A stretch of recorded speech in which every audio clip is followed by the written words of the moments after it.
कृतं श्रीकृष्णस्तोत्रम्। ब्रह्मोवाच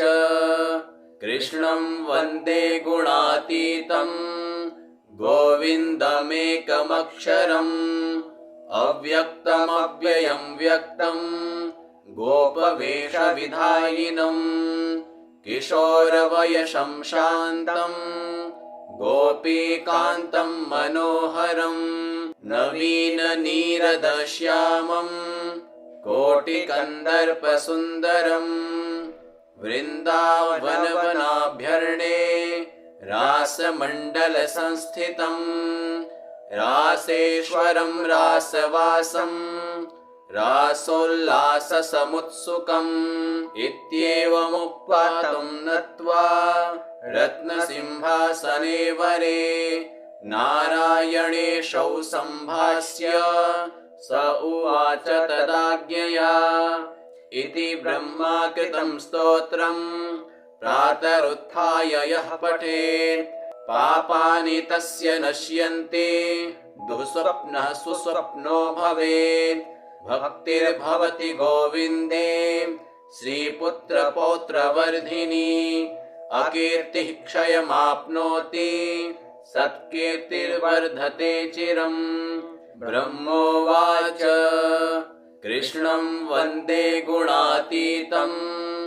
गोविन्दमेकमक्षरम् अव्यक्तमव्ययं व्यक्तं गोपवेशविधायिनं किशोरवयसं शान्तं गोपीकान्तं मनोहरं नवीननीरदश्यामं कोटिकन्दर्पसुन्दरम् वृन्दावनवनाभ्यर्णे रासमण्डलसंस्थितम् रासेश्वरं रासवासं रासोल्लाससमुत्सुकम् इत्येवमुक्त्वा तं नत्वा रत्नसिंहासने वरे नारायणेशौ सम्भाष्य स उवाच तदाज्ञया इति ब्रह्माकृतं स्तोत्रम् प्रातरुत्थाय यः पठेत् पापानि तस्य नश्यन्ति दुःस्वप्नः सुस्वप्नो भवेत् भक्तिर्भवति गोविन्दे श्रीपुत्रपौत्रवर्धिनी अकीर्तिः क्षयमाप्नोति सत्कीर्तिर्वर्धते चिरम्। ब्रह्मोवाच कृष्णं वन्दे गुणातीतं गोविन्दमेकमक्षरम् अव्यक्तमव्ययं व्यक्तं गोपवेशविधायिनं किशोरवयसं शान्तं गोपीकान्तं मनोहरं नवीननीरदश्यामं कोटिकन्दर्पसुन्दरम् वृन्दावनवनाभ्यर्णे रासमण्डलसंस्थितम्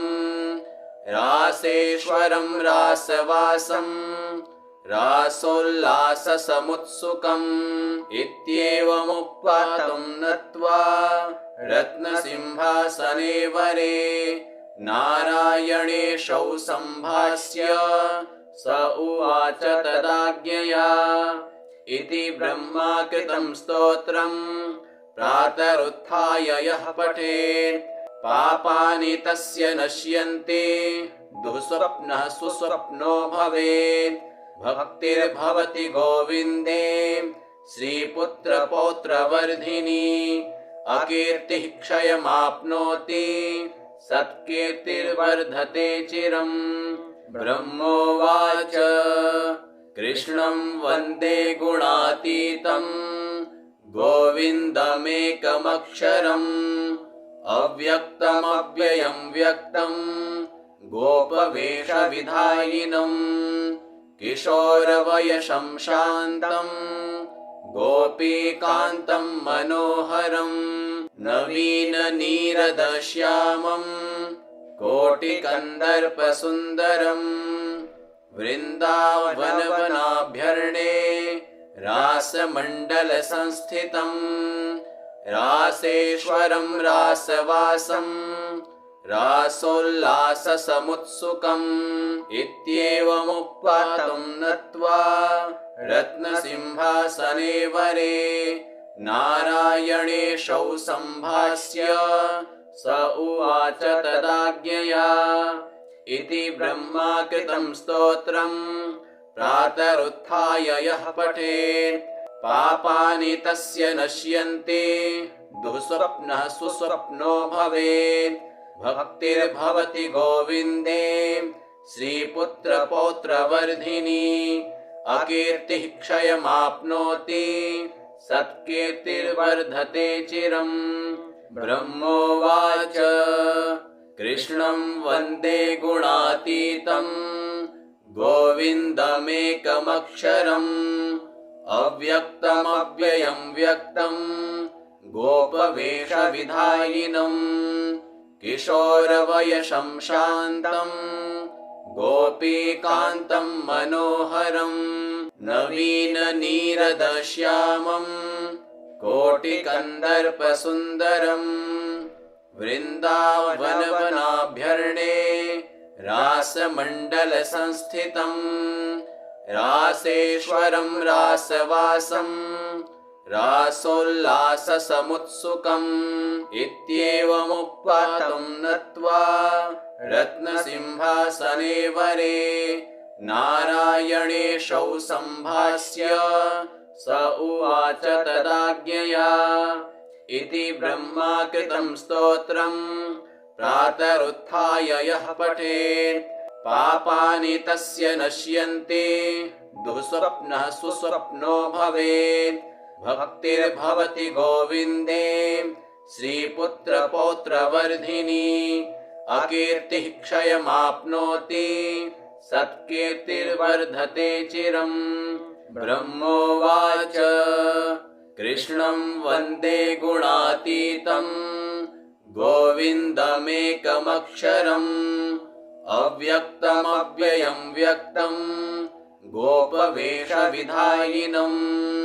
किशोरवयसं शान्तं गोपीकान्तं मनोहरं नवीननीरदश्यामं कोटिकन्दर्पसुन्दरम् वृन्दावनवनाभ्यर्णे रासमण्डलसंस्थितं रासेश्वरं रासवासं रासोल्लाससमुत्सुकम् इत्येवमुक्त्वा तं नत्वा रत्नसिंहासने वरे नारायणेशौ सम्भाष्य स उवाच तदाज्ञया इति ब्रह्माकृतं स्तोत्रम् प्रातरुत्थाय यः पठेत् पापानि तस्य नश्यन्ति दुःस्वप्नः सुस्वप्नो भवेत् भक्तिर्भवति गोविन्दे श्रीपुत्रपौत्रवर्धिनी अकीर्तिः क्षयमाप्नोति सत्कीर्तिर्वर्धते चिरम् ब्रह्मोवाच कृष्णं वन्दे गुणातीतं गोविन्दमेकमक्षरम् अव्यक्तमव्ययं व्यक्तं गोपवेशविधायिनं किशोरवयसं शान्तं गोपीकान्तं मनोहरं नवीननीरदश्यामं कोटिकन्दर्पसुन्दरम् वृन्दावनवनाभ्यर्णे रासमण्डलसंस्थितं रासेश्वरं रासवासं रासोल्लाससमुत्सुकम् इत्येवमुक्त्वा तं नत्वा रत्नसिंहासने वरे नारायणेशौ सम्भाष्य स उवाच तदाज्ञया इति ब्रह्माकृतं स्तोत्रम् प्रातरुत्थाय यः पठेत् पापानि तस्य नश्यन्ति दुःस्वप्नः सुस्वप्नो भवेत् भक्तिर्भवति गोविन्दे श्रीपुत्रपौत्रवर्धिनी अकीर्तिः क्षयमाप्नोति सत्कीर्तिर्वर्धते चिरम् ब्रह्मोवाच कृष्णं वन्दे गुणातीतं गोविन्दमेकमक्षरम् अव्यक्तमव्ययं व्यक्तं गोपवेशविधायिनं किशोरवयसं शान्तं गोपीकान्तं मनोहरं नवीननीरदश्यामं कोटिकन्दर्पसुन्दरम् वृन्दावनवनाभ्यर्णे रासमण्डलसंस्थितं रासेश्वरं रासवासं रासोल्लाससमुत्सुकम् इत्येवमुक्त्वा तं नत्वा रत्नसिंहासने वरे नारायणेशौ सम्भाष्य स उवाच तदाज्ञया इति ब्रह्माकृतं स्तोत्रम् प्रातरुत्थाय यः पठेत् पापानि तस्य नश्यन्ति दुःस्वप्नः सुस्वप्नो भवेत् भक्तिर्भवति गोविन्दे श्रीपुत्रपौत्रवर्धिनी अकीर्तिः क्षयमाप्नोति सत्कीर्तिर्वर्धते चिरम् ब्रह्मोवाच कृष्णं वन्दे गुणातीतं गोविन्दमेकमक्षरम् अव्यक्तमव्ययं व्यक्तं गोपवेशविधायिनं किशोरवयसं शान्तं गोपीकान्तं मनोहरं नवीननीरदश्यामं कोटिकन्दर्पसुन्दरम् वृन्दावनवनाभ्यर्णे रासमण्डलसंस्थितं रासेश्वरं रासवासं रासोल्लाससमुत्सुकम् इत्येवमुक्त्वा तं नत्वा रत्नसिंहासने वरे नारायणेशौ सम्भाष्य स उवाच तदाज्ञया इति ब्रह्माकृतं स्तोत्रम् प्रातरुत्थाय यः पठेत् पापानि तस्य नश्यन्ति दुःस्वप्नः सुस्वप्नो भवेत् भक्तिर्भवति गोविन्दे श्रीपुत्रपौत्रवर्धिनी अकीर्तिः क्षयमाप्नोति सत्कीर्तिर्वर्धते चिरम् ब्रह्मोवाच कृष्णं वन्दे गुणातीतं गोविन्दमेकमक्षरम् अव्यक्तमव्ययं व्यक्तं गोपवेशविधायिनं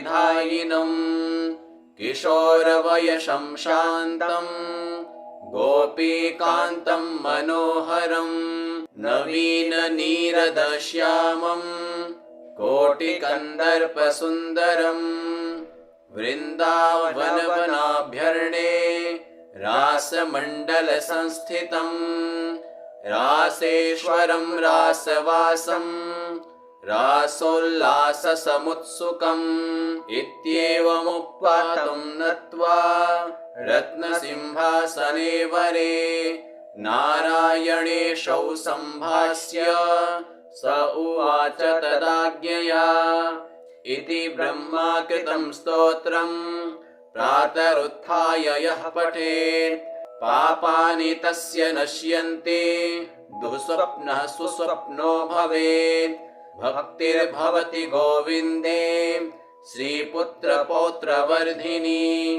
अकीर्तिः क्षयमाप्नोति सत्कीर्तिर्वर्धते चिरम् ब्रह्मोवाच कृष्णं वन्दे गुणातीतं गोविन्दमेकमक्षरम् अव्यक्तमव्ययं व्यक्तं गोपवेशविधायिनं किशोरवयसं शान्तं गोपीकान्तं मनोहरं नवीननीरदश्यामं कोटिकन्दर्पसुन्दरम् वृन्दावनवनाभ्यर्णे रासमण्डलसंस्थितं रासेश्वरं रासवासं रासोल्लाससमुत्सुकम् इत्येवमुक्त्वा तं नत्वा रत्नसिंहासने वरे नारायणेशौ सम्भाष्य स उवाच तदाज्ञया इति ब्रह्माकृतं स्तोत्रम् प्रातरुत्थाय यः पठेत् पापानि तस्य नश्यन्ति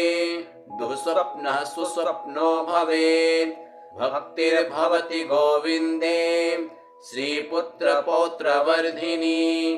अकीर्तिः क्षयमाप्नोति सत्कीर्तिर्वर्धते चिरम् ब्रह्मोवाच कृष्णं वन्दे गुणातीतं गोविन्दमेकमक्षरम् अव्यक्तमव्ययं व्यक्तं गोपवेशविधायिनं किशोरवयसं शान्तं गोपीकान्तं मनोहरं नवीननीरदश्यामं कोटिकन्दर्पसुन्दरं वृन्दावनवनाभ्यर्णे रासमण्डलसंस्थितं रासेश्वरं रासवासं रासोल्लाससमुत्सुकम् इत्येवमुक्त्वा तं नत्वा रत्नसिंहासने वरे नारायणेशौ सम्भाष्य स उवाच तदाज्ञया इति ब्रह्माकृतं स्तोत्रम् प्रातरुत्थाय यः पठेत् पापानि तस्य नश्यन्ति दुःस्वप्नः सुस्वप्नो भवेत् भक्तिर्भवति गोविन्दे श्रीपुत्रपौत्रवर्धिनी अकीर्तिः क्षयमाप्नोति सत्कीर्तिर्वर्धते चिरम् ब्रह्मोवाच कृष्णं वन्दे गुणातीतं गोविन्दमेकमक्षरम् अव्यक्तमव्ययं व्यक्तं गोपवेशविधायिनं किशोरवयसं शान्तं गोपीकान्तं मनोहरं नवीननीरदश्यामं कोटिकन्दर्पसुन्दरं वृन्दावनवनाभ्यर्णे रासमण्डलसंस्थितं रासेश्वरं रासवासं रासोल्लाससमुत्सुकम् इत्येवमुक्त्वा तं नत्वा रत्नसिंहासने वरे नारायणेशौ सम्भाष्य स उवाच तदाज्ञया इति ब्रह्माकृतं स्तोत्रम् प्रातरुत्थाय यः पठेत् पापानि तस्य नश्यन्ति दुःस्वप्नः सुस्वप्नो भवेत् भक्तिर्भवति गोविन्दे श्रीपुत्रपौत्रवर्धिनी अकीर्तिः क्षयमाप्नोति सत्कीर्तिर्वर्धते चिरम् ब्रह्मोवाच कृष्णं वन्दे गुणातीतं गोविन्दमेकमक्षरम् अव्यक्तमव्ययं व्यक्तं गोपवेशविधायिनं किशोरवयसं शान्तं गोपीकान्तं मनोहरं नवीननीरदश्यामं कोटिकन्दर्पसुन्दरं वृन्दावनवनाभ्यर्णे रासमण्डलसंस्थितं रासेश्वरं रासवासं रासोल्लाससमुत्सुकम् इत्येवमुक्त्वा तं नत्वा रत्नसिंहासने वरे नारायणेशौ सम्भाष्य स उवाच तदाज्ञया इति ब्रह्माकृतं स्तोत्रम् प्रातरुत्थाय यः पठेत् पापानि तस्य नश्यन्ति दुःस्वप्नः सुस्वप्नो भवेत् भक्तिर्भवति गोविन्दे श्रीपुत्रपौत्रवर्धिनी अकीर्तिः क्षयमाप्नोति सत्कीर्तिर्वर्धते चिरम् इति ब्रह्मवैवर्ते ब्रह्माकृतं श्रीकृष्णस्तोत्रम्।